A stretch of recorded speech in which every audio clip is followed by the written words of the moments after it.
반갑습니다. 6월 모의평가 정치와 법 해설을 맡은 저는 박민아입니다. 자, 우리 앞에서 선생님의 총평 쭉 이어서 봤었고요. 이제 우리 총평에 이어서 1번부터 20번 문제까지를 한번 해설 들어가 보도록 하겠습니다.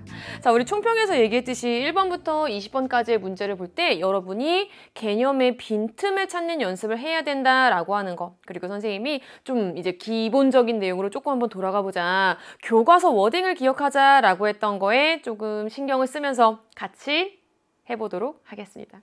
우리 1번 볼게요. 우리 1번에 자주 나왔던 주제죠. 정치를 바라보는 관점입니다. 교사가 물어보고 있어요. 교복의 디자인을 변경하기 위해 학생, 학부모, 교사의 대표가 우리 학교의 위원회를 구성해서 회의를 하는 것도 정치라고 볼 수 있습니다. 라고 하는 갑은요. 여기가 포인트죠. 정치는 모든 사회 집단에서 나타나는 거다라고 보기 때문에 갑은 넓은 의미의 정치를 이야기하고 있습니다.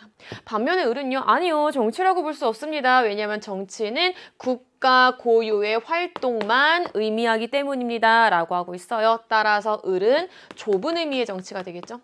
자, 우리 병의 대답에 따라서 조금 선지가 갈릴 수도 있다라고 하는 거 하나 유추해보면서 들어가 보도록 할게요. 1번 볼게요. 여기다 체크하겠습니다. 국가 형성 이전에 나타난 정치 현상을 설명하기에 적합하지 않은 것.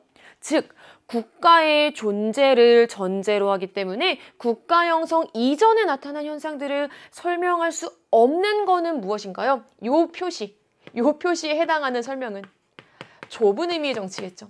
반면에 갑은 넓은 의미의 정치이기 때문에 1번 잘못된 선지가 됩니다. 2번 들어가 보도록 할게요. 2번도 이 부분에다가 체크해 볼게요. 복잡하고 다원화된 현대사회의 정치 현상을 설명하기에 적합한 것은 넓은 의미의 정치겠죠. 반면에 을의 관점은 좁은 의미의 정치이기 때문에 잘못된 설명이 됩니다. 3번 들어가 보도록 하겠습니다. 갑의 관점에 동의합니다가 가에 들어갈 경우 그렇다면 병은요.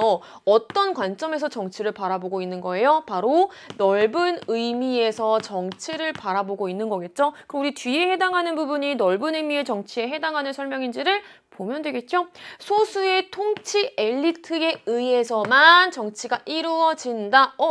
이거 우리 기출 피셜이기 때문에 알아두자라고 했었던 부분입니다. 여기 소수 통치 엘리트, 즉 국가 권력 등등과 관련된 일을 하는 사람들에게서만 정치가 이루어진다라고 보는 것은 좁은 의미의 정치와 연결시킬 수 있는 내용이겠죠. 따라서 3번도 잘못된 선지가 됩니다. 우리 4번 들어가 보도록 할게요. 이번에는 가에 을의 관점에 동의합니다가 들어간대요. 을의 관점은 좁은 의미의 정치죠? 그럼 병은 이때 좁은 의미에서 정치를 바라보겠네요. 마찬가지로 뒷부분이 좁은 의미의 정치인지를 찾아보면 되겠죠? 노동조합이 새로운 규정을 정하기 위해 회사 내에서 회의를 하는 것. 이거는 다양한 사회 집단에서 나타나는 것을 정치로 보는, 국가를 포함한 다양한 사회 집단에서 나타나는 게 정치야 라고 하는 보는 관점과 연결시킬 수 있기 때문에 이 부분은 넓은 의미의 정치에 해당하게 되겠죠. 따라서 맞지 않기 때문에 4번도 잘못된 선지가 됩니다. 우리 5번 들어가 보도록 하겠습니다. 5번 정말 전통적으로 기출에서 잘 나왔던 선지죠. 정치를 보는 관점과 연결시켜서 갑, 을의 관점, 좁은 의미의 정치, 넓은 의미의 정치 모두 다 국회의원의 입법 활동과 대통령의 국무회의 주제를 정치라고 본다. 바로 1번의 정답은 5번이 됩니다. 왜요? 자, 우리 넓은 의미의 정치에서는요. 국가를 포함한 모든 사회 집단에서 나타나는 게 정치야 라고 봤었죠. 반면에 좁은 의미의 정치는요. 국가에서만, 국가의 국한에서 나타나는 활동들이 정치야 라고 보는 거였죠. 자, 그렇다면 결국에 국가와 관련해서 나타나는 것이 정치야 라고 본다라는 거는 좁은 의미의 정치, 넓은 의미의 정치 모두 다 끄덕끄덕 할 수 있는 내용이겠죠. 따라서 우리 5번이 정답이 됩니다. 1번의 정답을 찾는 것은 어렵지는 않았을 겁니다. 1번 이렇게 한번 풀어봤고요. 2번으로 들어가 보도록 하겠습니다. 자, 우리 2번은 전형적인 정부 형태 문제와 우리나라 정부 형태의 특징이 조금 혼합되어 있었던 문제였습니다. 까다롭지는 않았어요. 그냥 개념 요소를 알고 있느냐 없느냐의 문제였기 때문에 여러분이 좀 헷갈리지 않고 제대로 찾았으면은 수월하게 푸실 수 있을 거라 생각합니다. 자, 우선 헌법에 나타난 우리나라 정부 형태의 특징이래요. 자, 우리나라는 대통령제를 기반으로 하면서 의원 내각제 요소가 가미되어 있는 거죠. 자, 우선 보도록 하겠습니다. 국회의원과 정부는 법률안을 제출할 수 있다. 법률안 제출은 원칙적으로는 일반적으로는 국회의원이 하는 건데 정부도 건너가서 법률안을 제출할 수 있다라고 하는 거는 입법부와 행정부가 구름다리처럼 연결되어 있는 의원 내각제 요소와 연결시킬 수 있는 부분이겠죠. 따라서 A는 의원 내각제. 되셨나요? 자, 이제 우리 두 번째 보도록 하겠습니다. 법률안에 이의가 있을 때에는 대통령은 이의서를 붙여서 국회로 환부하고 제의를 요구할 수 있다. 즉, 법률안을 쉽게 설명하면 돌려보내는 거죠. 무엇과 모양새를 같이 합니까? 법률안 거부권. 자, 우리 법률안 거부권은 대통령제 요소. 즉, 법률안에 대해서 제의를 요구하는 것은 대통령제 요소가 나타난 우리나라 헌법 조항이 되겠죠. 여기까지 되셨나요? 따라서 A는 의원 내각제, B는 대통령제다라는 거 찾았으면 이제 우리 1번부터 하나씩 찾아보도록 하겠습니다. 여기다가 한번 해볼게요. 의회의원은 강요를 겸직할 수 없다. 강요 뭔데요? 내각, 동료. 입법부 소속의 구성원이 행정부 소속의 구성원 할 수 없다. 건너갈 수 없다. 둘의 구름다리 없다. 엄격한 분립. 대통령제를 의미하는 거겠죠? 하지만 A는 의원 내각제이기 때문에 1번 잘못된 설명이 됩니다. 2번 들어가 보도록 하겠습니다. 행정부 수반이 의회 해산권을 통해서 입법부를 견제할 수 있는 것은 어디서 나타나는 전형적인 특징이죠? 바로 의원 내각제에서 나타나는 특징이죠. 하지만 B는 대통령제이기 때문에 잘못된 설명이 됩니다. 3번 들어가 보도록 하겠습니다. 우리나라에서 대통령이 국가 원수로서의 지위와 행정부 수반으로서의 지위를 동시에 가지는 것. 국가 원수와 행정부 수반이 동일인으로 구성되는 것은 어디에서 찾아볼 수 있는 거죠? 전형적인 대통령제에서 찾아볼 수 있는 특징이었죠. B는 대통령제이기 때문에 대통령제 요소에 해당한다. 정답 3번이 되겠죠? 이해되셨나요? 자, 이제 우리 4번 보도록 하겠습니다. 제67조 1항 대통령은 국민의 보통평등 직접 비밀 선거에 의해서 선출한다. 행정부 수반을 국민이 선출하는 거예요. 즉 국민의 선거에 의해서 행정부 수반이 선출되는 구조는 의원 내각제입니까? 대통령제입니까? 다시 행정부 수반이 국민의 선거에 의해서 선출되는 구조는 대통령제가 되겠죠. 대통령제가는 의원 내각제 요소와 관련된 게 들어가야 되는 거잖아요. 따라서 4번 잘못된 설명이 됩니다. 5번 들어가 보도록 하겠습니다. 국회는 입법부네. 국무총리 또는 국무위원 행정부 소속이네. 국회에서 입법부에서 행정부 소속되어 있는 구성원들을 해임을 대통령에게 건의할 수 있다라고 하는 거는요. 약간 모양새가 무엇과 비슷합니까? 의회에서 내각인 행정부를 불신임하는 내각 불신임과 모양이 조금 비슷한 면이 있죠. 이해되셨어요? 자, 우리 해임을 건의할 수 있다라고 하는 건요. 약간 입법부가 내각을 믿지 못하는 내각 불신임과 조금 연결시킬 수 있는 부분입니다. 우리 입법부가 내각 불신임을 갖는 내각 불신임권을 행사하는 경우는 의원 내각제와 연결시킬 수 있는 내용이겠죠. 반면에 나에 들어가는 내용은 대통령제 요소가 들어가야 되기 때문에 5번은 잘못된 설명이 됩니다. 따라서 2번의 정답은 옳은 것 3번이 되겠죠. 자, 이제 우리 3번 문제 들어가 보도록 하겠습니다. 3번. 법치주의를 이해하는 관점. 여러분은 일단 머릿속으로 쉽게 떠올리실 수 있죠. 갑은 가혹한 법이라도 적법한 절차를 거쳐 제정되었다면 목적과 내용에 상관없이 지켜져야 한다라고 주장한다. 갑은 형식적 법치주의를 설명하고 있습니다. 을은요, 법의 형식뿐만이 아니라 목적과 내용 역시 강조하며 적법한 절차를 할지라도 법은 정의에 합치되어야 한다라고 주장한대요. 결국에 을은 실질적 법치주의를 의미하는 거겠죠.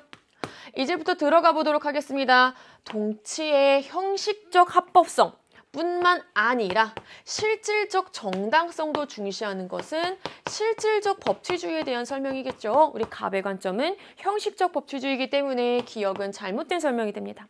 니은 들어가 보도록 할게요. 자, 우리 독재 정치를 정당화하는 논리로 악용될 수 있는 비판을 받는 것, 즉 합법적 독재로 흐를 위험을 가지고 있는 것은 어느 관점입니까? 바로 형식적 법치주의와 연결시킬 수 있는 내용이겠죠. 따라서 갑의 관점은 을의 관점과 달리 이렇게 옳은 설명이 되겠죠.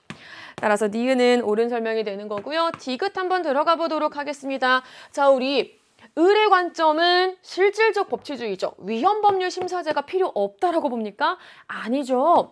자, 우리 실질적 법치주의를 구현하기 위한 수단 중에 하나가 바로 위헌법률 심사제도였죠. 위헌법률 심사제였죠. 따라서 디귿 잘못된 설명이 됩니다.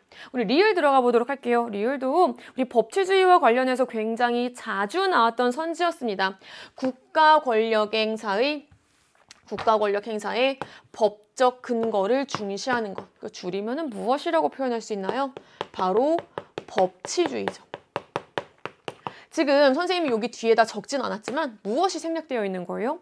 법치주의가 생략되어 있는 거죠. 결국에 통치자의 자의적 권력 행사와 같은 인치에 대비되는 개념으로 법치가 등장한 거였죠. 따라서 국가 권력 행사의 법적 근거를 둘 다 중시하겠죠. 우리 리을은 전통적으로 정말 잘 기출되었던 선지이기 때문에 여러분이 기억을 해주시기 바랍니다. 정답은 니은, 리을에 해당하는 몇 번? 4번이 됩니다. 자, 우리 이렇게 3번 문제까지 한번 풀어보았고요. 4번 문제로 넘어가 보도록 하겠습니다. 4번은요, 정치 과정과 관련되어 있는 문제입니다. 우리 교육 과정이 바뀌면서, 즉 법과 정치에서 정치와 법으로 넘어오면서 이 정치 과정 파트가 조금 더 비중 있게 다뤄지고 있다라는 거 얘기했었죠. 그래서 우리 이번 6모에서도 정치 과정이 그림으로만 안 나왔을 뿐, 우리가 아는 그 책에 그림으로만 안 나왔을 뿐 이렇게 워딩으로 등장했던 문제였습니다. 한번 풀어보도록 하겠습니다. 정책결정기구, 입법부는 정책결정기구에 해당한다. 네, 정답 1번 끝. 자, 우리 정책결정기구가 뭔데요? 정책결정기구는요, 쉽게 설명하면요, 국가기관이에요. 이를테면은 입법부, 행정부, 사법부가 들어갈 수도 있는 거겠죠. 따라서 입법부는 정책결정기구에 들어간다? 옳은 설명됩니다. 정답 1번. 우리 나머지도 한번 찾아보도록 하겠습니다.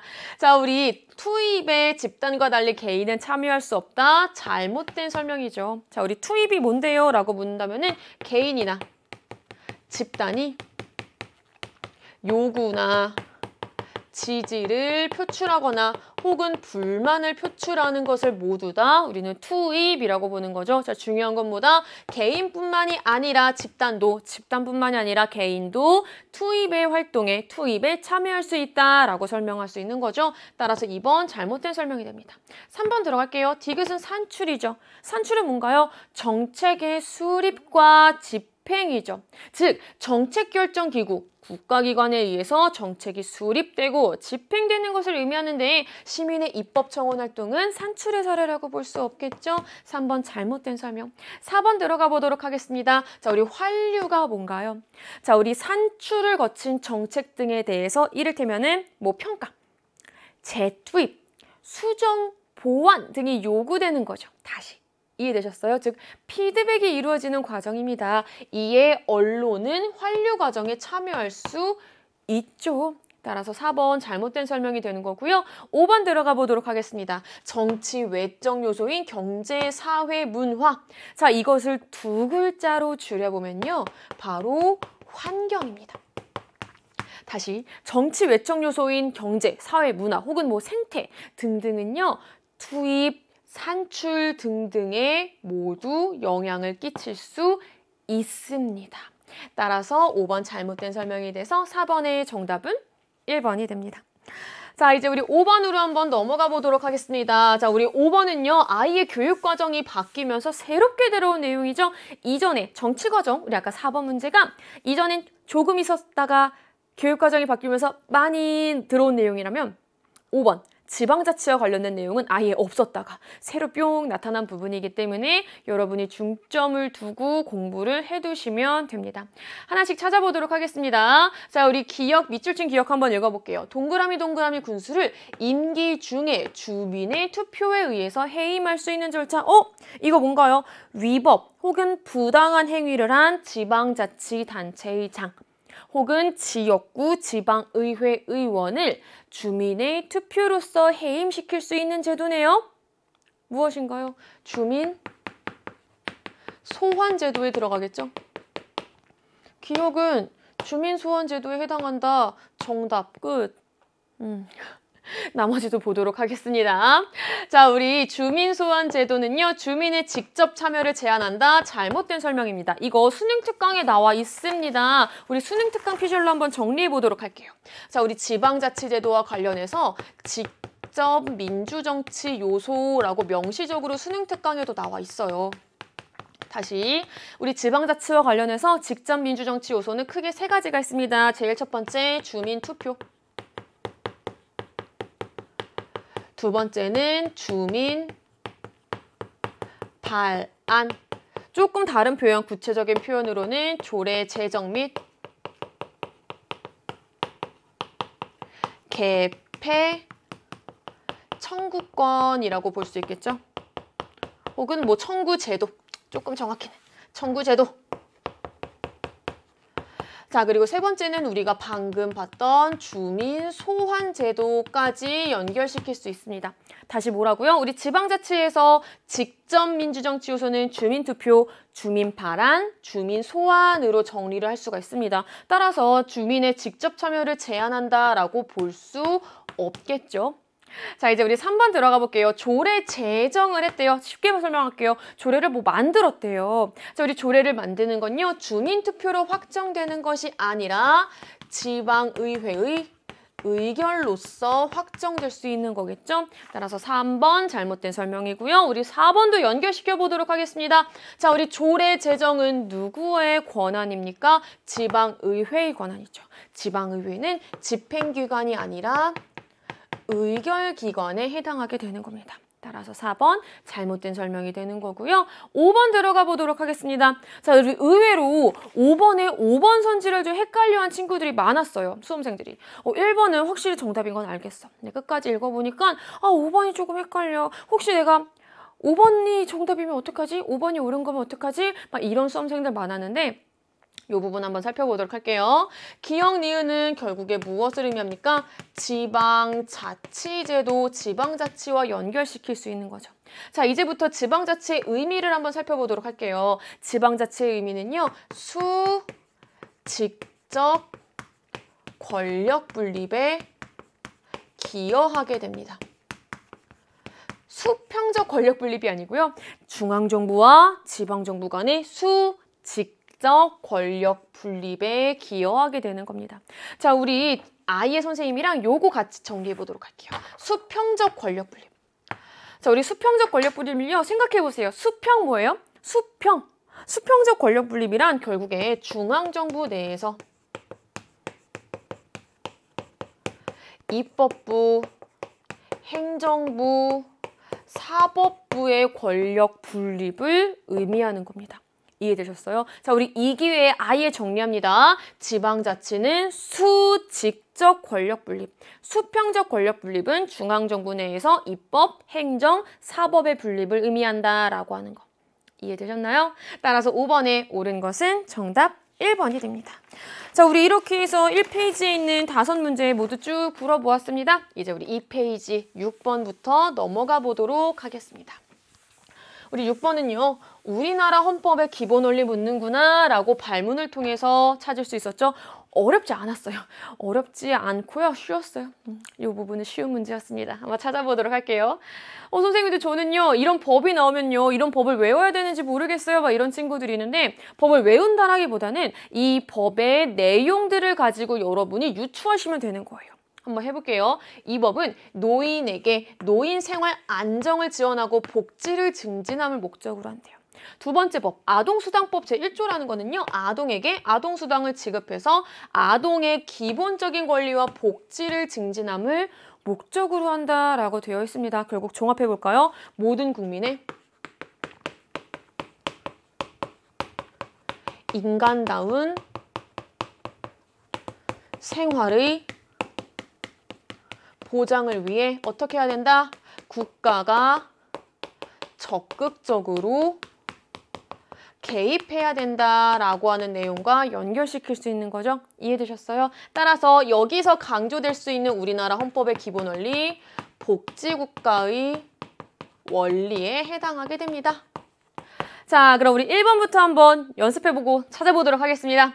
국가의사를 결정할 수 있는 최고 권력인 주권이 국민에게 있다.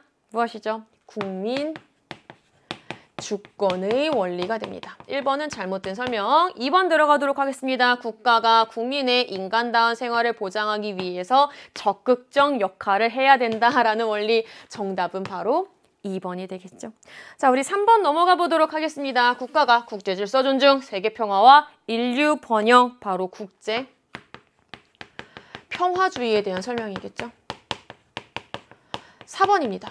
국가가 문화를 보호하고 문화활동의 자유를 보장해서 문화를 발전시켜야 한다라는 원리, 문화 국가의 원리가 되는 겁니다. 4번 따라서 잘못된 설명이고요. 5번 들어가 보도록 할게요. 국가는 개인의 자유를 존중해야 하며 국민의 동의와 지지를 바탕으로 국가 권력을 행사해야 된다. 자유주의와 민주주의가 결합한 원리, 바로 자유민주주의에 해당하는 설명이겠죠.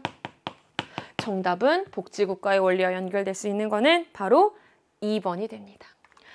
자, 이제 우리 7번 문제 한번 보도록 하겠습니다. 7번도 발문을 통해서 우리가 어떤 걸 물어보고자 하는지 찾을 수 있죠. 기본권에 대한 설명이고요. 단서 조항이 주어져 있습니다. 자유, 청구, 사회 중에 하나라고. 볼게요.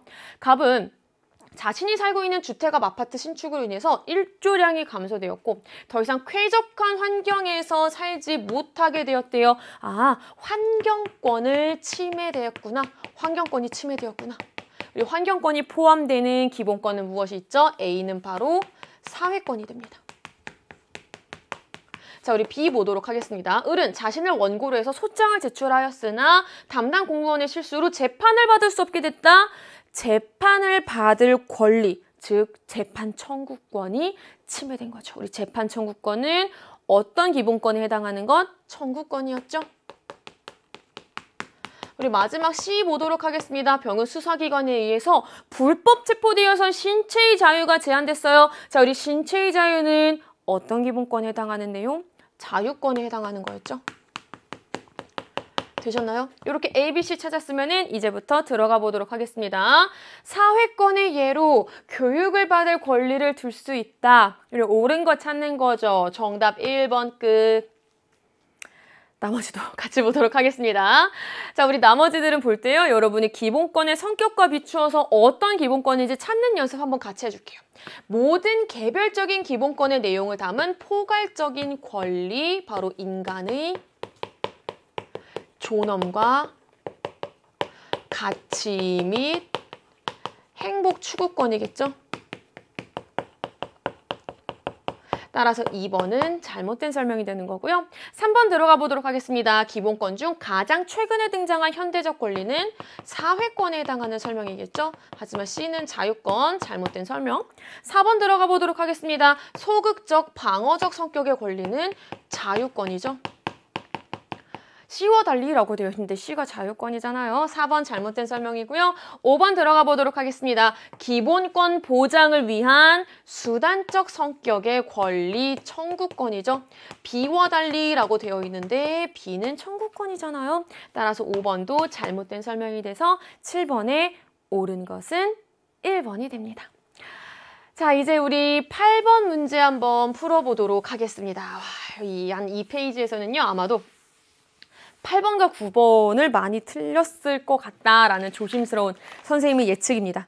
일단 우리 그중에서 8번 먼저 한번 해보도록 할게요. 자, 우리 8번은요. 국가기관 중에서도 국회에 조금 더 치중되어서 나온 문제였습니다. 이 부분을 공부할 때 놓친 부분 분명히 있을 거예요. 이를테면은 2번 같은 거. 놓친 부분이 분명히 있을 겁니다. 그 놓친 부분 개념의 빈틈 꼭 잡고 가셔야 돼요. 이거 조심해야 되는 게 아, 국회 맞아 이랬었지 라고 넘어가지 말고요.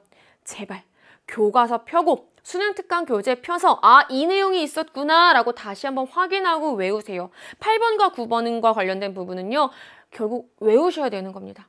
하지만 아, 외워서 싫어 라고 하지 말고 하지만 반대로 외운다면 맞출 수 있는 거잖아요. 이해되셨죠? 자, 그럼 다시 보도록 하겠습니다. 국회의 활동을 나타낸 거래요. 밑줄 친 기억. 임명 동의안을 의결했대요. 국무총리에 대한 임명 동의안을 의결했대요. 이런 임명 동의안 의결은요. 감사원장 임명 시에도 실시된다. 네, 맞아요. 정답 1번. 왜요? 자, 우리 국회의 동의를 얻어 대통령이 임명하는 국가기관. 이거 반드시 외우자라고 선생님이 굉장히 많이 강조했었습니다. 국, 감, 대, 헌. 국무총리, 감사원장, 대법원장, 대법관, 헌법재판소장. 이해되셨어요? 따라서 국회 동의를 얻어 대통령이 임명하는 국가기관의 감사원장도 포함되는 거였죠. 1번 옳은 설명, 1번 정답. 자, 우리 조심해야 될 것보다 개념의 빈틈을 찾는 게 더 중요합니다. 1번을 맞췄다 할지라도 아, 맞아. 나 국감대대헌 외웠어. 라고 해서 맞췄다 할지라도 밑에 있는 내용까지를 여러분이 다 꼼꼼히 살펴봐 주셔야 되는 내용입니다. 국정조사를 실시했대요. 자, 우리 입법부가 정기적으로 실시하는 행정부 견제수단이다. 지금 선생님이 밑줄을 2개를 쳤는데요. 둘 중에 하나만 맞았어요. 어디가 맞았을까요? 국정조사는요. 행정부 견제수단은 맞아요. 하지만 정기적으로 실시하는 건 아닙니다. 이거 헷갈린 친구들은 지금 정리하도록 할게요. 자, 우리 행정부를 견제할 수 있는 대표적인 수단에는요. 국정감사와 국정조사가 있습니다. 둘의 공통점은요. 둘 다 행정부를 견제할 수 있는 수단이에요. 하지만 국정감사의 경우에는요. 정기적으로 국정감사는 국정 전반을 감사하는 것을 의미하는 거고요. 국정조사는 특정한 사안이 있을 때입니다. 이제 이해되셨어요? 자, 요거 헷갈렸던 친구들, 만약에 정답은 맞췄다 할지라도 헷갈렸던 친구들은 지금 이 기회에 반드시 외워두도록 합니다. 국정감사는 정기적으로 국정정반에 대해서, 국정조사는 특정한 사안이 있을 때에 이루어진다라고 하는 거 반드시 기억을 해주시기 바랍니다. 따라서 2번은 잘못된 설명이 되는 거고요. 자, 우리 3번 들어가 보도록 하겠습니다. 대통령은 헌법 개정안에 대해서 제의 요구를 할 수 있다. 조금 우리 쉬운 표현으로 한번 해볼까요? 결국에 대통령은 헌법 개정안에 대해서 돌려보낼 수 있습니까? 다시 해오세요 라고 쉽게 거부할 수 있습니까? 아니죠. 대통령은 헌법 개정안에 대해서는 거부권을 행사할 수 없었습니다. 우리 헌법 개정안 절차 지금부터 머릿속으로 한번 떠올려 보세요. 국민투표라는 절차 있었죠. 국민투표를 거치게 되면 헌법 개정안은 대통령이 이에 대해서 거부권을 행사할 수 없었죠. 따라서 3번 잘못된 설명이 되는 거고요. 4번 들어가 보도록 하겠습니다. 세무법 개정안이에요. 즉 법률에 대한 개정입니다. 법률에 대한 개정안에 국민투표라는 절차가 있었던 거 아니잖아요. 이거 헷갈리면 안 됩니다. 얘들아, 우리 국민투표 절차는 어느 단계에 있었던 거예요? 법률 제정 및 개정이었어요? 아니면 헌법 개정이었어요? 국민투표는요, 헌법 개정과 관련된 절차였죠. 따라서 4번 잘못된 설명이 되겠죠? 법률 재개정에는 국민투표 절차가 없었습니다. 4번 잘못된 설명이고요. 자, 우리 5번 들어갈 건데요. 5번도 개념의 빈틈으로 많이 작용했을 수 있었던 문제였습니다. 근데 이거 선생님이 막 개념 설명할 때도 강조했었고요. 사실 수능 특강을 설명을 할 때에도 강조를 했었어요.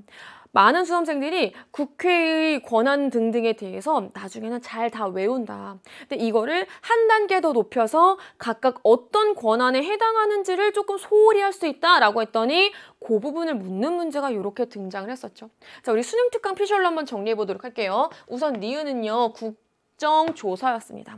국정조사는요. 국회가 가진 국정감시 및 통제권과 관련되어 있는 내용이었습니다. 우리 리을은 뭐였는데요? 바로 개정안이었죠. 법률에 대한 개정과 관련된 거. 법률 제정 및 개정은 입법과 관련된 권한이었죠. 따라서 5번은 잘못된 설명이 됩니다. 이제부터는요, 여러분이 수능 특강 교재를 펴도 되고요, 교과서를 펴도 돼요.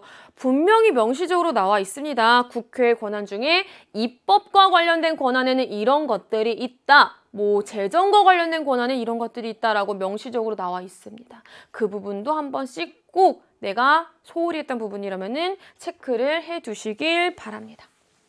되셨나요? 자, 이제 우리 9번 문제, 내가 왜 웃었지? 9번 문제 보려고요. 자, 우리 9번 문제가 한 앞페이지, 1페이지와 2페이지에서 가장 많은 수험생들이 틀렸었을 것 같은 문제예요. 자, 우리 9번 보도록 할게요. 국가기관과 관련되어 있는 문제죠. 외우면 끝나는 부분. 외우면 끝나는 거. 자, 같이 보도록 할게요. 절도죄 혐의로 공소 제기돼서 징역 10월을 선고받은 갑은 아직 뭐 어딘지 특정을 짓기는 조금 애매하지만 일단은 10월을 선고받은 갑은 항소하였고, 여기서의 판결에 불복해서 항소했대요. 항소 법원인 A는 갑에게 형 감경 사유가 있다라는 이유로 징역 8월을 선고했대요. 이후 이 판결에 대해서도 불복했어요. 항소, 상고 한 갑은 상고심 계속 중에 사건조에 적용된 법률 조항에 대해서 위헌 법률 심판 제청 신청을 하였으나 B는 이를 기각했대요. 그럼 B는 결국에 상고심 계속 중에 있었던 거기 때문에 상고심을 담당하는 곳이겠죠.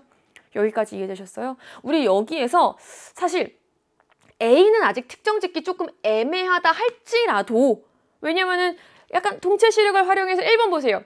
A가 지방법원 합의부라면 이라고 가정하고 있기 때문에도 그렇고요. A는 그래, 아직 뭔지 딱 단정 짓기는 어려울 수 있겠구나. 하지만 우리 확실하게 알 수 있는 건 있습니다. B는 어딜까요? B. 바로 대법원이 되겠죠. 이해되셨어요? 여기까지?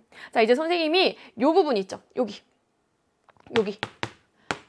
자, 우리 요 부분에 해당하는 거를 조금 옆에다가 도식화해서 옮겨 적어 보도록 하겠습니다. 갑은요, 상고심 계속 중에 사건에 적용된 법률 조항에 대해서 위헌 법률 심판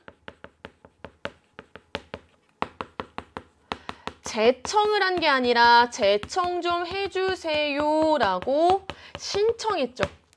여기까지 이해되셨어요? 신청을 하였으나 결국 B는 대법원이었죠. 어떻게 했어요? 이를 기각했죠. 갑은 해당 법률 조항에 대해서 C에다가 헌법소원 심판을 청구했다라고 되어 있습니다. 자, 우리 여기서 찾을 수 있는 거 두 가지입니다. 우선 갑은요, C에다가 헌법소원 심판을 청구했네요. 자, 그렇다면 C는 어디가 되는 걸까요? 헌법재판소가 되겠죠. 이해되셨어요? 여기까지? 자, 우리 여기까지 정리할 수 있는 거, B는 어디? 대법원. C는 어디? 헌재. 되셨나요? 그 다음에 두 번째 찾아낼 수 있는 거. 잘 보세요. 갑이 대법원에 위헌법률 심판 제청에 신청을 했는데 B에 의해서 기각됐어요. 이 경우에 갑이 직접 헌법재판소에 헌법소원 심판을 청구한다면 이것은 위헌심사형 헌법소원이 되겠죠? 라는 것까지 찾을 수 있었습니다. 그럼 우리 1번부터 한번 다시 보도록 하겠습니다. 1번, A가 지방법원 합의부라면 일단 뭐 요거는 둘째치고라도 여기 확실히 잘못됐죠. B는 고등법원이 들어갈 수 없죠. B는 대법원이 됩니다. 이해되셨나요? 자, 이제 2번 보도록 하겠습니다. 대법원은 국회의원 선거의 효력을 다투는 소송, 국회의원 선거 소송의 재판권을 가진다. 옳은 설명이 되겠죠? 정답 2번. 되셨나요? 자, 우리 3번 보도록 하겠습니다. 자, 우리 정답 맞췄을지라도 3번, 4번, 5번 잘 봐야 돼요. 아마도 3번 한 친구들이 있을 거예요. 3번. 2번이 내가 조금 애매해. 근데 3번 누가 봐도 나 이거 본 적 있어. 이렇게 3번이 체크했을 겁니다. 자, 3번 잘못됐어요. 3번이 잘못된 이유를요, 선생님이 지금부터 워딩으로 적을 거예요. 조금 길 수 있습니다. 근데 이거 지금 선생님이 수능 완성 강의를 하면서도, 수능 특강 강의를 하면서도 워딩으로 설명했어요. 그러니까 문장 그 자체로 외워주시는 게 가장 깔끔합니다. 들어가 볼게요. 자, 우리 C의 재판관, 결국에 누구 의미하는 거예요? 헌법재판소 재판관을 의미하는 거죠. 헌법재판소 재판관은요, 이렇게 정리할게요. 헌법재판소 재판관은 법관의 자격을 가진 9명으로 구성이 됩니다. 자, 이제부터 출발해 볼게요. 이 9명은 어떻게 구성이 되는 거예요? 국회에서 선출된 3인, 대법원장이 지명한 3인을 포함하여, 이거 문장 그 자체로 계속 알아두셔야 돼요. 다시 뭐라고요? 누가 임명한다? 대통령이 임명한다. 됐어요? 다시 한번. 헌법재판소 재판관은요, 법관의 자격을 가진 9명이 됩니다. 9명이 헌법재판소 재판관이에요. 이 9명은요, 요거 선생님이 지금 분홍색으로 표시한 부분, 이거 그냥 문장 그 자체로 외워주세요. 국회에서 선출된 3인, 대법원장이 지명한 3인을 포함해서 누가 임명한다? 대통령이 임명합니다. 이 중에서 헌법재판소장이 나오는 거고요. 재판관 중에서 헌법재판소장이 나오는 거고, 이 헌법재판소장은 국회 동의를 얻어 대통령이 임명하는 거죠. 이해되셨어요? 자, 결국에 다시 돌아와 볼게요.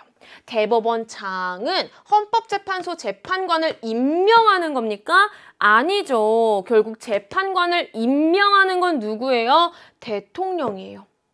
이해되셨어요? 따라서 3번 잘못된 설명이 됩니다. 이거 반드시 진짜 문장 그 자체로 알아두세요. 이해되셨죠?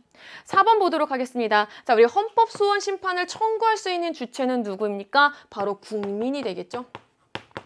4번 잘못된 설명이고요. 자, 5번도 이게 풀다가 약간 삐끗한 친구들 있을 거예요. 이렇게. 이게 잘못 체크한 친구들 있을 텐데, 아, 그래, 헌법재판소 탄핵 이렇게 보면 안 되죠. 끝까지 잘 읽어보세요. 탄핵 소추. 탄핵을 소추할 수 있는 주체는 누구예요? 국회잖아요. 이해됐어요?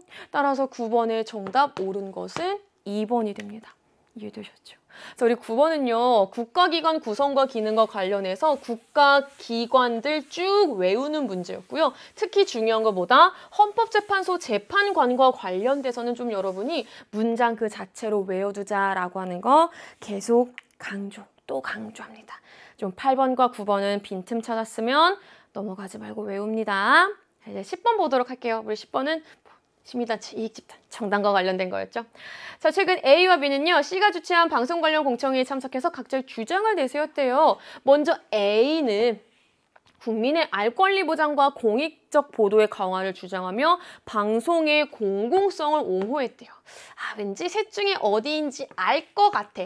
근데 약간 혹시 하는 마음에 조금 뒷부분까지 읽어볼게요. 이에 대해서 여기가 포인트죠. 방송업계 소속 회원들로 구성된 B는 방송업계 수익 증대를 위해서 자기네 좀 그런가? 특수한 이익을 위해서 해당 집단 구성원의 특수한 이익 증진을 위해서 자발적으로 결성한 집단, 바로 B는 이익 집단이 되겠죠. 자, 마지막 C입니다. 이들의 대립적 주장을 검토해서 다가올 선거에서 유권자의 지지를 극대화할 수 있는 공약을 수립하기 위해서 고심 중인 C는 정당이 되겠죠. A는 결국에 방송의 공공성을 옹호하고 공공성 실현을 위해서 자발적으로 결성한 집단, 시민단체가 될 겁니다. 자, 그럼 이제부터 선지 하나씩 보도록 하겠습니다. 정부 정책을 비판하고 감시하는 기능은요, 시민단체와 이익집단 모두 할 수 있는 기능이었죠. 기억 잘못된 설명이 됩니다. 니은 들어가 보도록 하겠습니다. 정당은 시민단체와 달리 정권 획득을 목표로 하죠. 니은 옳은 설명이 됩니다. 디귿 들어가 보도록 하겠습니다. 디귿은요, 우리 작년에도 평가원 기출피셜이에요. 요거 선생님이 문장 그 자체로 잘 기억하자라고 했습니다. 시민단체와 이익집단은 모두 대의정치의 한계, 대의제의 한계를 보완한다. 옳은 설명이 되겠죠? 이 부분도 기출에서 굉장히 자주 얘기하고 있는 부분입니다. 마지막 리을 보도록 할게요. 여기도 이제 우리 익숙하죠? 정치, 사회화 기능을 수행하는 거는 A, B, C 중에 어느 집단? A, B, C 모두. 따라서 정답은 10번에 3번에 해당하는 니은, 디귿이 됩니다. 자, 우리 여기까지 일단 2페이지 내용 모두 다 풀었습니다. 다음 내용 한번 넘어가 보도록 할게요. 11번입니다. 3페이지 내용입니다. 11번은 3페이지 첫 번째 문제였는데 요거는 쉬웠어요. 네, 정답 찾는 거 어렵지 않았습니다. 변호사의 조언에 나타난 민법의 기본 원리에 대한 설명. 제 동생이 거래 경험도 전혀 없으면서 터무니없는 가격에 토지 매매 계약을 체결해버렸어요. 매수인이 계약 이행을 막 요구하고 있는데 어떻게 해야 되나요? 변호사 잘 읽어볼게요. 매수인이 동생의 경설 또는 무경험을 이용해서 계약 당사자 한쪽에 지나치게 균형을 잃은 내용으로 계약을 체결한 경우일 수 있고요. 이 경우는 무효입니다. 결국에 계약 공정의 원칙과 연결시킬 수 있는 부분이 되는 거겠죠. 자, 우리 1번 보도록 할게요. 국가는 개인 소유 재산에 함부로 간섭하지 못한다. 사유재산권 존중의 원칙이 됩니다. 1번 잘못된 설명이 되는 거고요. 2번 들어가 보도록 할게요. 개인은 각자의 자율적인 판단에 기초해서 법률 관계를 형성할 수 있다. 계약 자유의 원칙입니다. 지금 변호사는 계약 공정의 원칙 입장에서 설명을 하고 있기 때문에 2번도 잘못된 설명이 되겠죠. 3번 들어갈게요. 개인의 소유권 행사가 공공의 이익을 침해한다면 경우에 따라 제한될 수 있다. 소유권 공공복리의 원칙이 됩니다. 3번도 잘못된 설명. 4번 들어가 보도록 할게요. 계약의 내용이 사회 질서에 반하거나 공정하지 못한 경우에는 법적 효력이 발생하지 않는다. 계약 공정의 원칙. 따라서 정답은 몇 번? 11번은 4번이 됩니다. 자, 우리 마지막 11번에 5번 볼게요. 타인의 손해에 대해서 직접적인 고의나 과실이 없더라도 일정한 요건에 따라서 법적 책임을 질 수 있다. 무과실 책임의 원칙이죠. 따라서 정답은 11번에 4번 찾는 거는 어렵지 않았던 문제였습니다. 자, 이제 12번 들어가 보도록 할게요. 12번. 미성년자의 계약과 관련된 거네요. 보겠습니다. 갑은 평소 갖고 싶었던 고가의 컴퓨터를 매수하는 계약을 법정 대리인 을의 동의 없이 병과 체결하였다. 여기까지 됐나요? 다시 우리 갑은 지금 어떤 법적 지위? 미성년자. 그리고 갑의 법정 대리인은 누구? 을이 되는 겁니다. 되셨죠, 여기까지? 자, 이때 갑은요, 고가의 컴퓨터를 매수하는 계약을요, 법정 대리인 동의 없이 병과 체결했다라고 되어 있습니다. 자, 우리 앞부분 있죠? 이 부분에 일단은 일반적으로, 원칙적으로는 법정 대리인의 동의 없이 미성년자가 단독으로 계약을, 그것도 뭐 고가의 컴퓨터잖아요. 단독으로 법률행위를 할 수 있는 겁니까? 아니죠. 자, 우리 이 경우라면 어떻게 되는 겁니까? 원칙적으로 취소 가능한 거죠. 자, 이때 취소할 수 있는 주체는 누가 됩니까? 미성년자 본인인 갑과 미성년자의 법정 대리인인 을이 되겠죠. 자, 이때 갑이 취소하려고 할 때 을의 동의 얻어야 합니까? 아니요. 을이 취소하려고 할 때 갑의 동의 얻어야 합니까? 아니요. 여기까지 기억하시죠? 이해되셨죠? 자, 이제 두 번째 상황 살펴보도록 할게요. 갑은 집으로 돌아오는 길에 정이 운영하는 서점에서 자신의 용돈으로 시집을 샀다. 이것도 뭐 계약의 일종이 되겠죠? 자, 근데 이거는요. 지금 일단 요 설명 한번 들어보세요. 취소할 수 있는 겁니까? 다시, 우리 이 법률행위는요. 취소할 수 있는 행위입니까? 아니요. 취소할 수 없습니다. 왜요? 지금 갑은 자신의 용돈으로 서점에서 시집을 샀어요. 그냥 내 용돈으로 처분이 허락된 재산으로 처분했어요. 처분이 허락된 재산의 처분, 이를테면 용돈을 쓰는 것과 같은 거. 자, 이거는 미성년자가 법정 대리인 동의 없이도 단독으로 할 수 있는 거였죠. 이해되셨어요? 다시 우리 앞에 있는 이 계약과 관련된 거는요. 미성년자는 단독으로 할 수 없고 법정 대리인의 동의를 얻어야 되는 겁니다. 만약에 법정 대리인의 동의를 이렇게 사례와 같이 얻지 않은 경우라면 어떻게 할 수 있는 거예요? 취소 가능한 거죠. 이해되셨어요? 하지만 지금 두 번째 사례는요. 미성년자가 단독으로 할 수 있는 거예요. 단독으로 할 수 있는 거여서 단독으로 했어요. 이거는 법정 대리인의 동의를 얻지 않았다라는 이유로 취소할 수 없죠. 이해되셨어요? 요게 포인트가 되는 겁니다. 1번부터 보도록 할게요. 여기서 선생님이 설명했던 거예요. 갑은 을의 동의를 얻어야 병과의 계약을 취소할 수 있다. 잘못된 설명이죠. 갑은 을의 동의 없이도 병과의 계약을 취소할 수 있습니다. 자, 두 번째 보도록 할게요. 을은 갑의 동의가 없어도 을은 법정 대리입니다. 정과의 계약을 취소할 수 있다? 아니죠.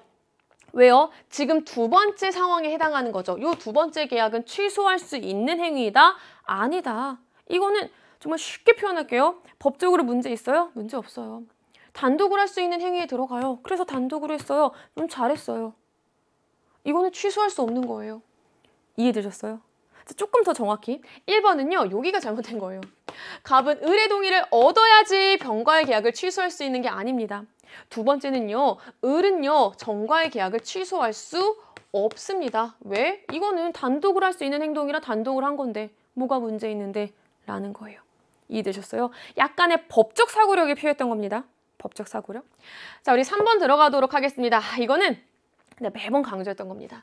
병은요, 미성년자인 갑에게 확답을 요구할 수 있습니까? 어느 부분이 잘못됐어요? 확답을 요구할 수 있는 권리는 누구에게 하는 겁니까? 미성년자인 갑이 아니라 미성년자의 법정 대리인에게 확답을 촉구할 수 있는 거였죠. 따라서 법정 대리인인 을에게 할 수 있었던 거였습니다. 3번 잘못된 설명.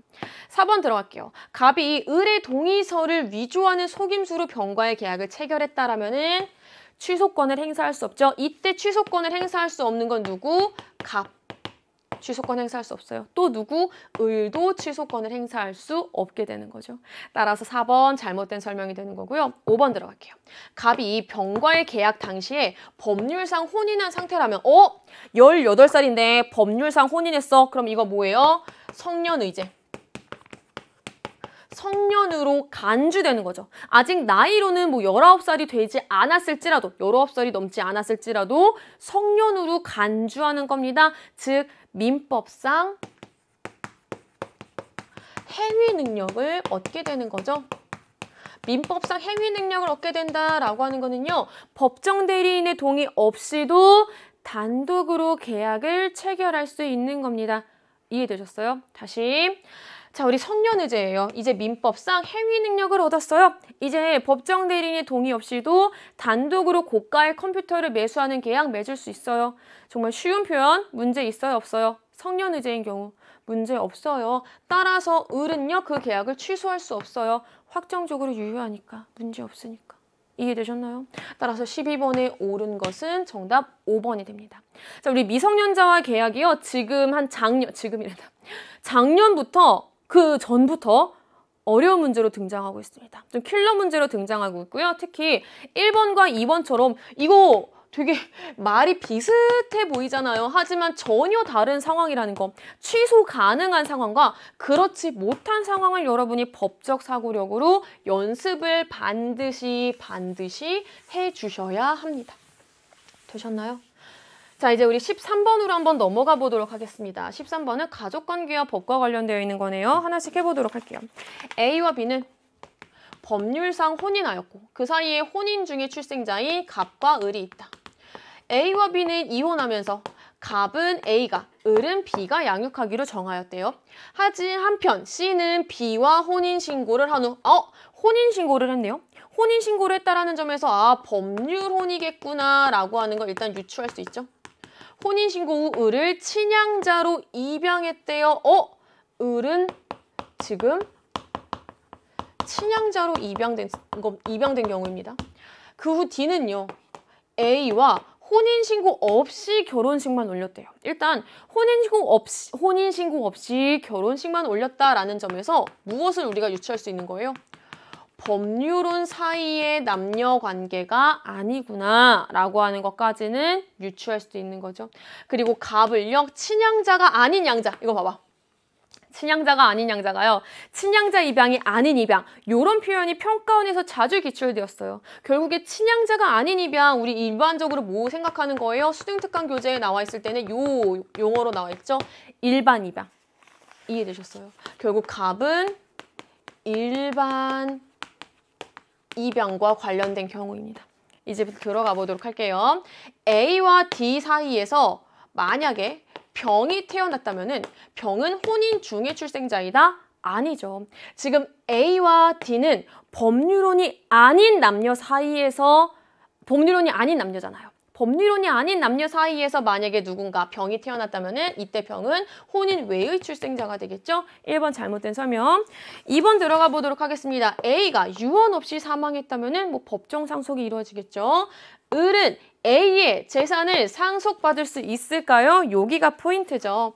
자, 지금 을은요, 친양자 입양이 되었어요. 우리 친양자 입양이 된 경우에는요, 특별한 경우를 제외하고는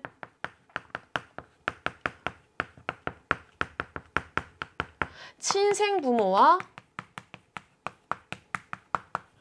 친족 관계는 어떻게 되는 겁니까? 친양자 입양은 단절되는 거죠. 친족 관계는 종료됩니다. 뭐 친생 부모와의 친족 관계라고 해도 되고요. 조금 더 정확한 표현으로는 입양 전 친족 관계. 이해되셨어요? 다시 특별한 경우를 제외하고는 입양 전 친족 관계는 종료됩니다. 즉 을과 A의 관계는 종료되는 거죠. 즉 A가 유언 없이 사망했을 때 을은 A의 재산을 상속받을 수 없습니다. 입양 전 친족 관계가 종료되었기 때문에. 이해되셨어요? 여기까지?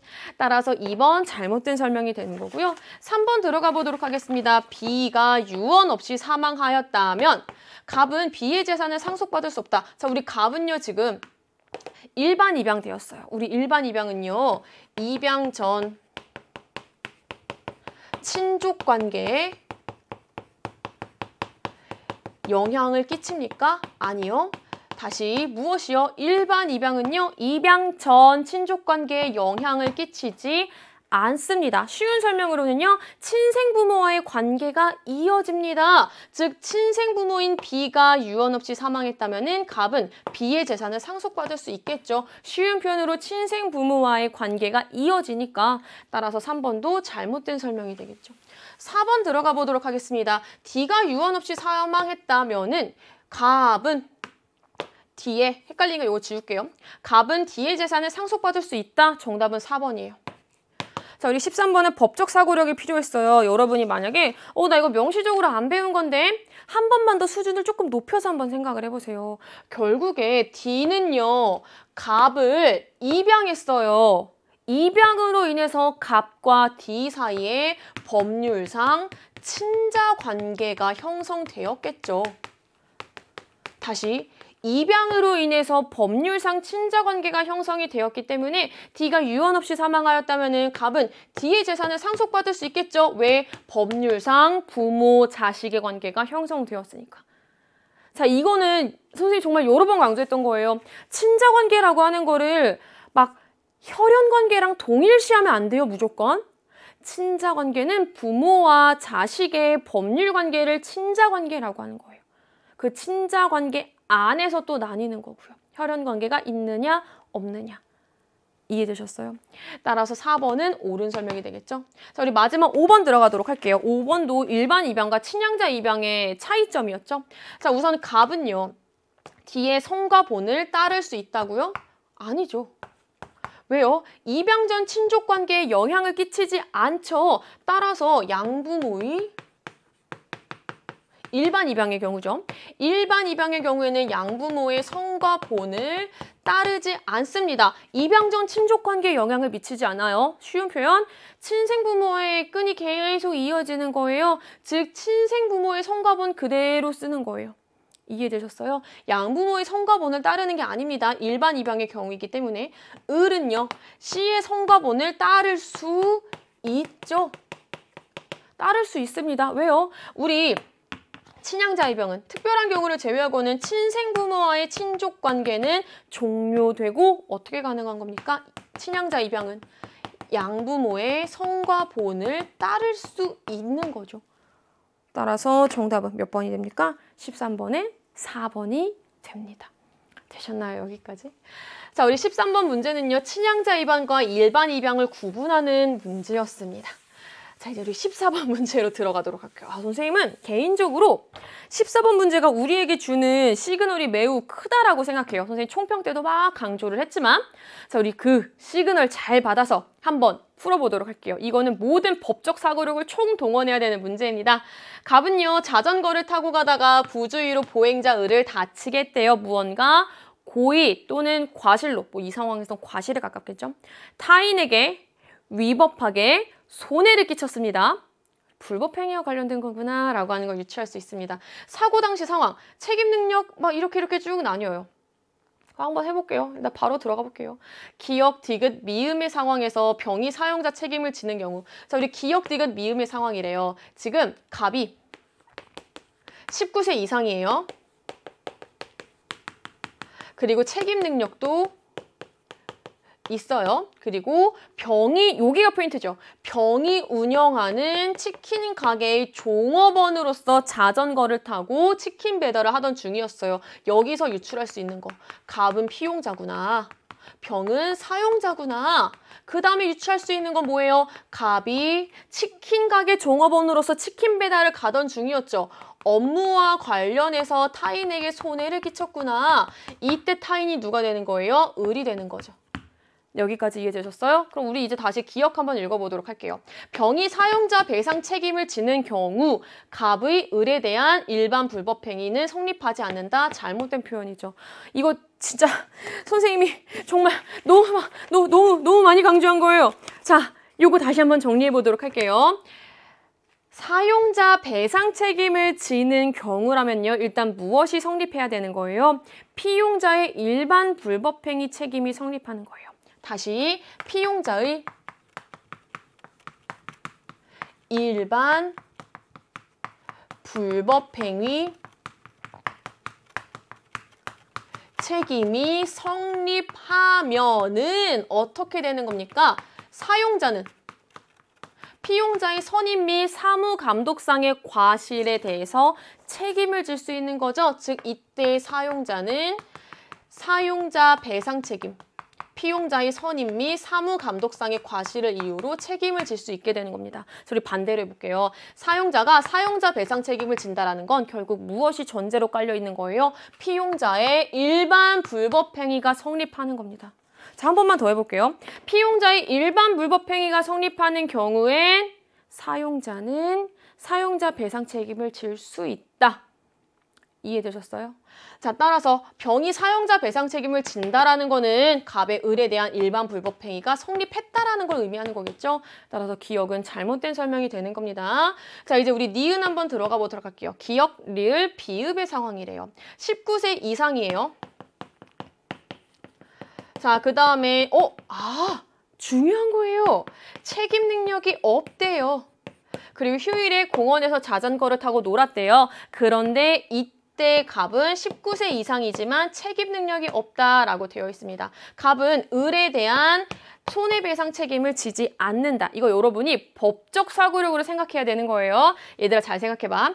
손해배상 책임은요. 우리 불법행위와 관련해서는 불법행위가 성립하면 손해배상 책임을 지는 구조였죠. 다시 불법행위가 성립하면 손해배상 책임이 발생하게 되는 거였죠. 요 구조 선생님이 기억하자라고 했습니다. 불법행위가 성립하면 손해배상 책임을 진다라고 하는 구조 도식화해서 기억하자라고 했어요. 우리 불법행위 성립 요건 뭐 있었어요? 생, 축, 고고, 손해 발생. 앞에서 손해 발생했죠. 가해 행위 있었죠. 고의 또는 과실 있었죠. 위법성, 인과관계 있었죠. 자, 그런데 무엇이 없어요, 지금?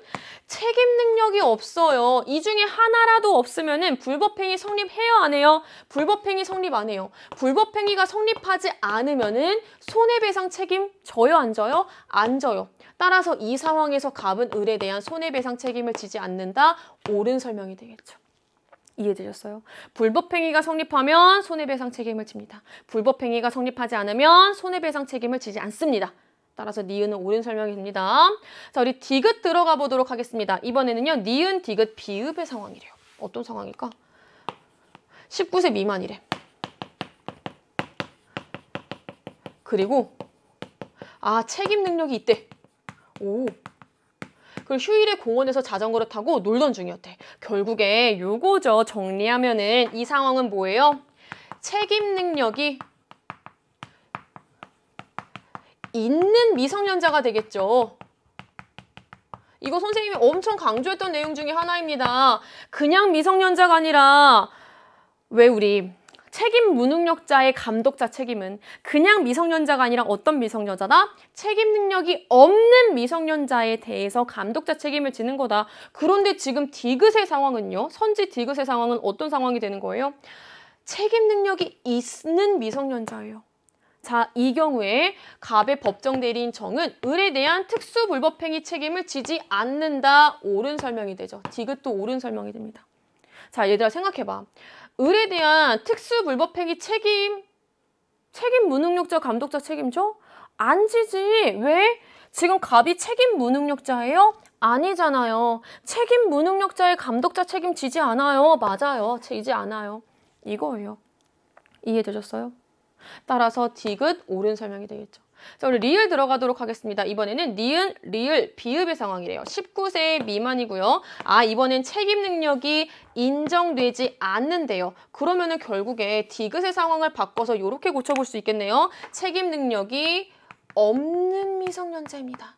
자, 우리 책임 능력이 없는 미성년자가 타인에게 손해를 끼친 경우에 일단은 요거 한번 생각해 볼까요? 책임 능력이 없는 미성년자인 갑은요. 손해배상 책임질까요? 안 질까요? 안 져요. 우리 아까 니은에서 봤던 상황처럼요. 생, 축, 고고, 응응 일반 불법행위의 성립 요건 중에 책임 능력이 없기 때문에 손해배상 책임을 지지 않습니다. 우선 갑은 옳은 설명 되셨죠? 자, 반면에 정은요. 갑의 법정 대리인이에요. 갑의 법정 대리인은 책임 무능력자가 책임 능력이 없는 미성년자가 타인에게 손해를 끼친 경우에 그 감독상의 과실을 이유로 손해배상 책임을 질 수 있죠. 하지만 책임이 면제되는 경우가 있었죠. 책임이 면제되는 경우 언제였어요? 바로 이 경우요. 갑의 법정 대리인이 갑에 대한 감독 의무를 게을리하지 않은 경우에는 어떻게 돼요? 책임이 면제되는 경우가 존재했었죠. 이해됐어요? 따라서 갑은 손해배상 책임지지 않아요. 어떤 논리로? 요 논리로. 정도 손해배상 책임지지 않아요. 어떤 논리로? 원칙적으로는 지지만 지금 예외적으로 책임이 면제되는 경우에 들어가니까 책임을 지지 않는 겁니다.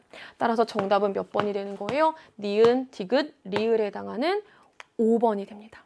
이해되셨나요? 자, 우리 이 부분 조금 많이 어려웠던 문제였습니다. 자, 이제 15번 문제 한번 보도록 하겠습니다. 동그라미 기업에서 근무하던 갑은 특별감사에서 지적을 받았다라는 이유로 을로부터 해고를 통보받았대요. 이에 대해서 갑은 해고 사유가 부당하다. 그리고 노동조합 간부인 나를 해고해서 노동조합을 무력화시키려고 하는 거다라는 이유로 세모 지방노동위원회에 구제 신청을 했대요. 자, 우리 여기까지 한번 정리해 볼게요. 갑이 세모 지방노동위원회에 구제 신청을 할 때에는요. 분홍색 분필을 찾고 있었어. 여기 있네. 자, 갑이 세모 지방노동위원회에 구제 신청을 할 땐 어떤 논리였을까요? 이런 논리였겠죠. 갑은 이렇게 얘기했을 거예요. 아마도 예측하기로는 나 부당해고 당했어요. 또 두 번째는 나 부당 노동 행위도 경험한 것 같아요. 라고 하는 논리로 구제 신청을 했겠죠. 여기까지 됐어요. 세모 노동위원회는요. 갑의 비위 행위에 대해서 징계 정도가 과해요. 갑의 해고는 뭐라고 했어요? 부당 해고는 맞아 라고 인정했어요. 하지만 부당 노동 행위는 아니야 라고 판정했대요. 자, 우리 이에 불복한 갑과 을은 각각 중앙노동위원회에 재심을 청구했대요. 자, 우리 요 사이를 잘 봐야 되는 거예요. 첫 번째, 부당해고 맞아 라고 했을 때 이거에 대해서 불복할 수 있는 주체는 누구일까요? 다시, 세모 지방노동위원회가 이거 부당해고 맞아 라고 할 때 불복하는 것. 쉽게 설명할게. 이거 마음에 안 들어 하는 건 누구일까? 이 결정을 마음에 안 들어 하는 건. 동그라미 기업 사장인 을이겠죠. 을이 이에 대해서 불복할 거예요. 여기까지 이해됐어요? 자, 다시 이제 밑에 있는 상황. 자, 우리 부당 노동 행위가 아니야 라고 지방노동위원회가 결정을 내렸으면 이거에 대해서 약간 불만을 품고 쉽게 설명하면 이걸 잘 받아들이지 않을 입장은 누구일까요? 부당노동 행위야 라고 했는데 아니야 라고 한다면은 이에 대해서는 갑이 불복하는 거겠죠. 이해되셨어요? 여기까지? 자, 그 다음에 갑과 을이 뭐라고 했대요? 중앙노동위원회에 재심을 청구했대요. 중앙노동위원회에 재심을 청구하는 과정에서 갑은 무엇이라고 요구했을까요? 이제는 갑이 요구한 거예요. 부당노동 행위가 아니라고? 나 이거에 불복할 거야. 이거는 아무리 봐도 부당노동 행위 맞아요. 중앙노동위원회 씨 이렇게 얘기하는 거예요. 이해되셨어요? 쉽게 설명하면. 자, 을은 뭐라고 불복을 할까요? 아, 이거 부당해고라고요? 그럴 리가요. 저희는 부당해고를 하지 않았습니다. 라고 주장하면서 중앙노동위원회에 재심을 신청했겠죠. 재심을 청구했겠죠.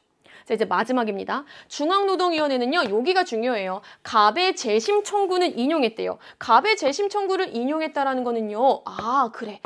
너의 말이 맞아. 쉽게 설명할게. 부당노동행위 맞아라고 한 거예요. 을의 재심 청구는 기각했대요. 부당해고 아니에요 라는 걸 기각했대요. 그럼 결국 어떻게 되는 거예요? 부당해고 맞아. 가세요 라고 하는 거랑 비슷한 논리가 되는 거죠. 이해되셨어요? 이제 끝입니다. 기억부터 볼게요. 갑과 달리 갑이 소속된 노동조합은 부당노동행위를 이유로 노동위원회에 구제 신청할 수 있죠. 개인뿐만이 아니라 노동조합도 할 수 있습니다. 기억 잘못된 설명.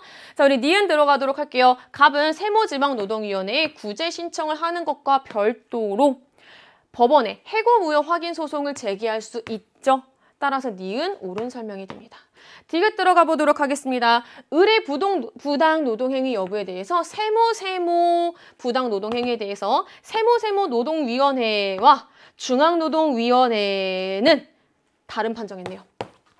이해됐어요? 요걸 정리하고 나니까 눈에 보이네. 세모 지방노동위원회는 부당노동행위 아니야. 중앙노동위원회는 부당노동행위 맞아. 서로 다른 판정했네요. 디귿 잘못된 설명. 리을 들어가 보도록 하겠습니다. 을은요.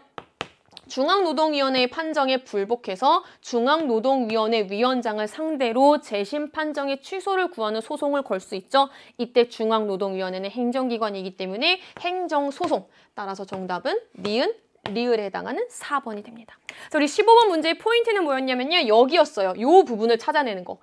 자, 우리 지방노동위원회들의 결정을 어떻게 법적 사고력을 갖고 찾아낼 것인지 요 부분이 매우 중요했던 문제였습니다. 자, 우리 1페이지, 2페이지가 상대적으로 수월하게 넘어갔던 거에 비해서 3페이지는 조금 타임어택 문제들이 있었습니다. 자, 이제 우리 마지막 4페이지 한번 넘어가 보도록 하겠습니다. 4페이지 형사 절차와 관련된 겁니다. 기억 고소장을 제출했다. 범죄 피해자와 관련자가 저기 이거 좀 직접 처벌해 주세요 라고 직접 처벌을 요청하는 게 고소죠. 우리 제3자가 이들을 제외한 제3자가 수사기관에 수사를 요청하는 걸 뭐라고 합니까? 고발이라고 하는 거죠. 따라서 1번은 잘못된 설명. 2번 들어가 보도록 하겠습니다. 체포는요. 수사기관이 체포를 하기 위해서는 법원이 사전에 발부한 영장을 예외 없이 필요로 한다. 얘들아, 예외 없이를 다른 표현으로 한번 바꿔볼까? 무조건 필요로 한다. 예외 없이, 예외인 경우 없이. 잘못된 설명이죠. 왜냐면요. 사실은 영장을 사전에 제시하는 것이 원칙은 맞습니다. 원칙은 맞아요. 하지만 예외인 경우도 존재했었죠. 즉 예외라는 거는 영장 없이도 체포할 수 있는 경우들이 있었어요. 언제였어요? 현행 범인인 경우와 긴급 체포인 경우에는 영장 없이도 가능했었죠. 예외 없이 잘못된 표현이에요. 예외 분명히 존재합니다. 따라서 2번 잘못된 설명이 되는 거고요. 3번 들어가도록 할게요. 을은 피의자 신문을 받음에 있어서 피의자 신문이라는 건 지금 쭉 수사 단계네요. 수사 단계에서는 진술 거부권뿐만이 아니라 변호인의 조력을 받을 권리 쭉 이어지는 거죠. 따라서 3번 잘못된 설명.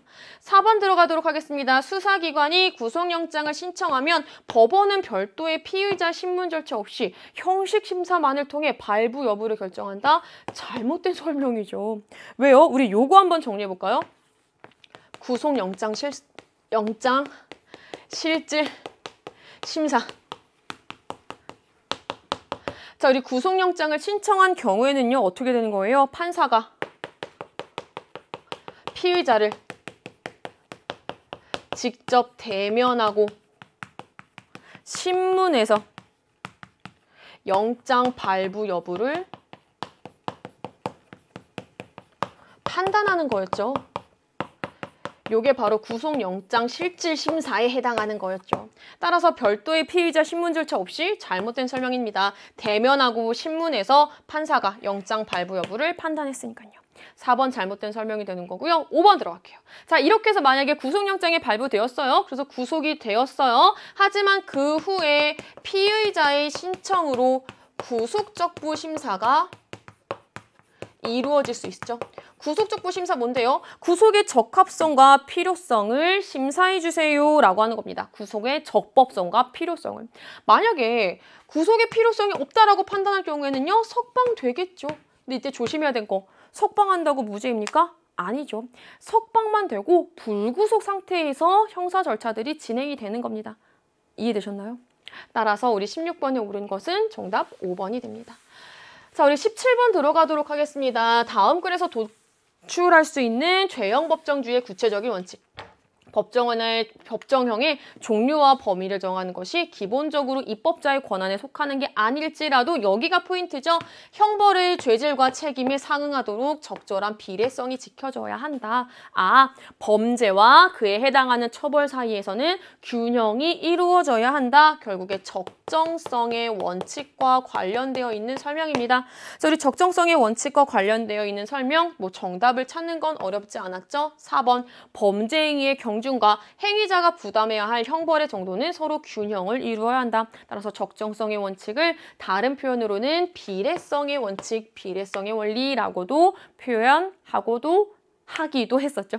따라서 17번의 정답은 어렵지 않게 4번이라는 거 찾을 수 있었고요.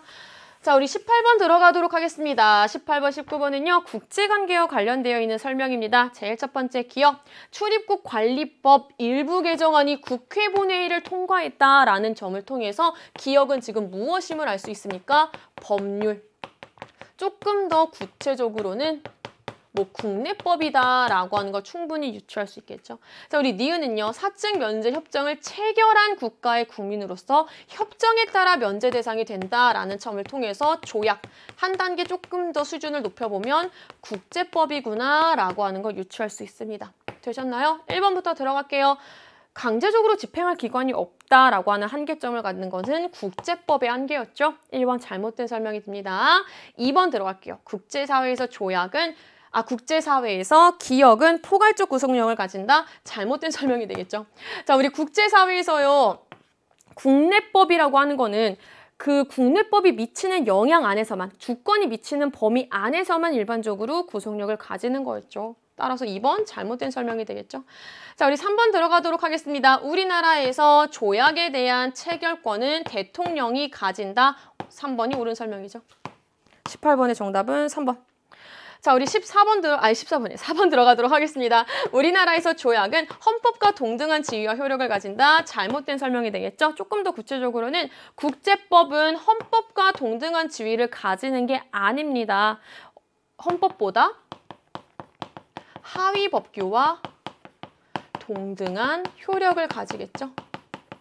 따라서 4번 잘못된 설명이 되는 거고요. 우리 5번 들어가 보도록 하겠습니다. 기억, 니은은 모두 성문화된 형식을 갖추지 않아도 된다. 잘못된 설명이죠. 우리 명시적으로 합의된 절차를 거치는 조약 등등과 출입국 관리법과 같은 법률은 성문화된 형식을 갖추는 것이 일반적이죠. 따라 18번에 옳은 것은 정답 3번이 됩니다. 자, 이제 우리 19번 보도록 하겠습니다. 국제연합과 관련되어 있는 문제입니다. A는 국제평화와 안전유지 목적을 수행하는 기관으로 이렇게 구성된다. 어렵지 않게 찾을 수 있죠. 안전보장 이사회. B는 국가 간 분쟁을 사법적으로 해결하기 위한 기관, 국제사법재판소가 됩니다.